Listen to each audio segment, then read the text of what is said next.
Sandy, la mère, sait que l'une des clés pour réussir ce métier, c'est l'animation. Sans relâche, toute la journée, elle assure le show sous le regard de sa fille aînée.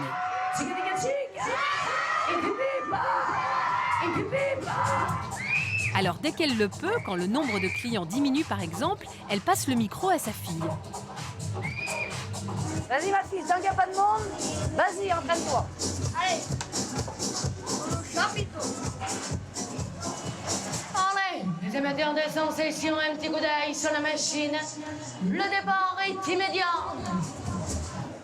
Visiblement, Nina semble avoir de sérieuses prédispositions.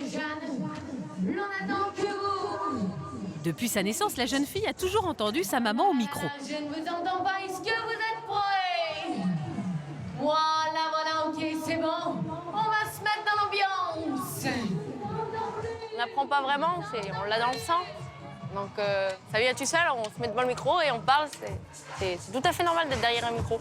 Ouais, comme ça. Ce ton si particulier, c'est ce qui fait l'identité d'une attraction. Sandy est fière que sa fille ait naturellement adopté son style. C'est un don qui se transmet de grand-mère en mère et fille et petite fille. On voit bien qu'elle est bien dans le bain et puis qu'elle aime ça, puis que je pense que pour elle, ça va le faire, ça va aller. Alors, t'aimes bien être foraine? T'aimes bien tenir le manège? Mais pour l'instant, la mère de famille n'est pas prête à lâcher les manettes. Tu me laisses ma place? Parce que moi, je préfère le micro. Hein, allez, vas-y. Bon, allez, vite, vite, les jeunes, envoyez quelques voitures, on y va dessus. Les enfants de forains vivent un quotidien très différent des autres. Pour Nina et son petit frère, pas de grandes vacances au bord de la mer. Ils passent leur été sur les routes avec leurs parents.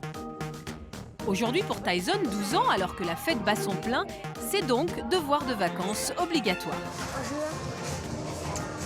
Martine, une assistante scolaire, vient tous les jours le faire travailler, car Sandy ne peut pas prendre de pause, elle doit faire tourner la boutique.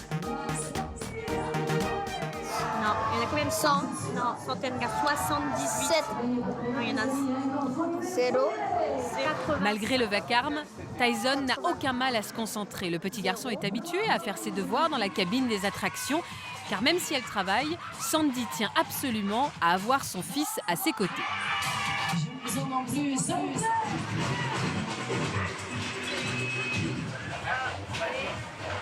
D'habitude, il est en pension. Donc là, c'est beaucoup plus dur pour nous, les parents, de ne pas avoir son enfant toute la semaine.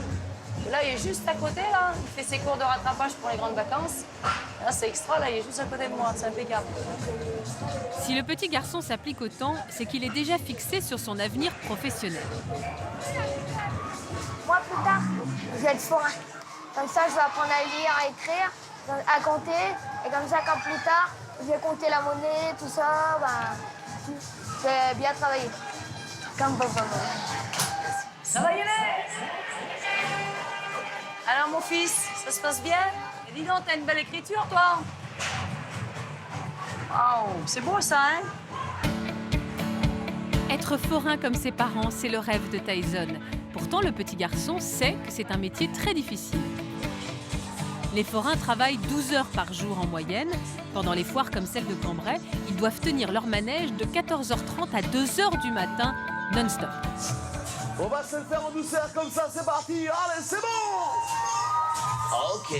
Cela fait plus de 10 heures d'affilée que Nino, le père de famille, assure le show. Son manège, le Sirocco, ne désemplit pas.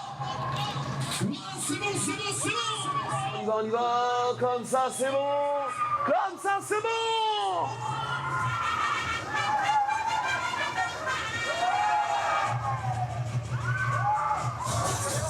Ça commence à fatiguer. Hein. Mais en général, ils ont tous le sourire.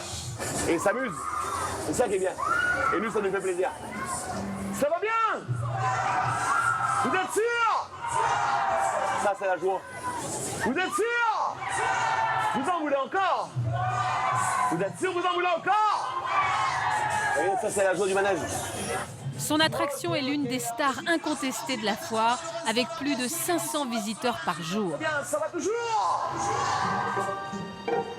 Petit à petit, les allées se vident.